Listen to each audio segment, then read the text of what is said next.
Au creux du vallon vosgien, elle impose sa silhouette aux visiteurs qui osent s'aventurer jusqu'à elle.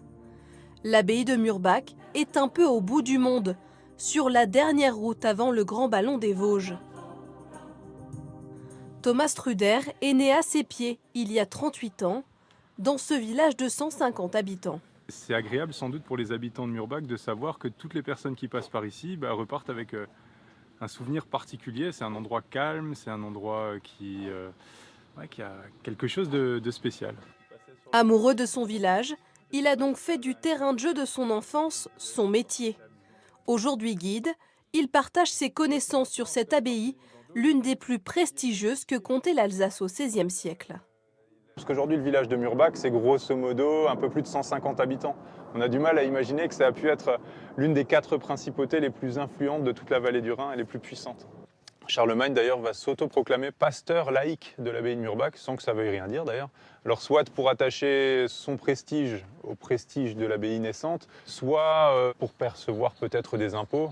Mais ce qui fait aujourd'hui sa renommée, c'est surtout sa façade, ornée de nombreux visages aux diverses significations. On a comme une sorte de petit monstre, un visage triangulaire comme ça, et qui est comme écrasé par ce temple. Donc c'est le symbole de l'église qui écraserait l'hérésie. Les grands visages, on voit, ils regardent juste en dessous, certains regardent un peu plus loin, un petit peu en biais. Donc là, ils regardent vraiment vers les envahisseurs potentiels. Alors je sais pas, j'espère quand même pour eux qu'ils ne comptaient pas uniquement sur ces visages pour les protéger, mais en tout cas, symboliquement, ils sont là pour ça. Des légendes qui, encore aujourd'hui, charment les visiteurs. Moi, je trouve que la décoration, elle est vraiment riche quand on s'attarde dessus. On ne la voit pas au premier regard parce qu'elle est en hauteur, mais c'est vraiment très intéressant de connaître la signification de toutes ces décorations. À l'arrière de l'édifice, là où autrefois logeaient les moines, habite aujourd'hui un passionné de l'abbaye, devenu gardien des clés.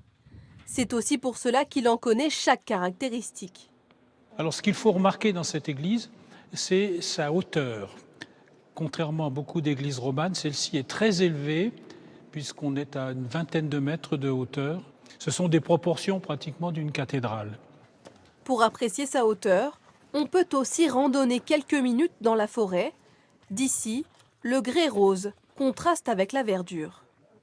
En plus, on tombe vraiment dessus et ça flash. Comme un diamant, comme un brillant, c'est un solitaire dans la forêt. Un lieu de concert grandiose pour ces joueurs de cor des Alpes, dont le son rajoute de la solennité dans cette vallée vosgienne.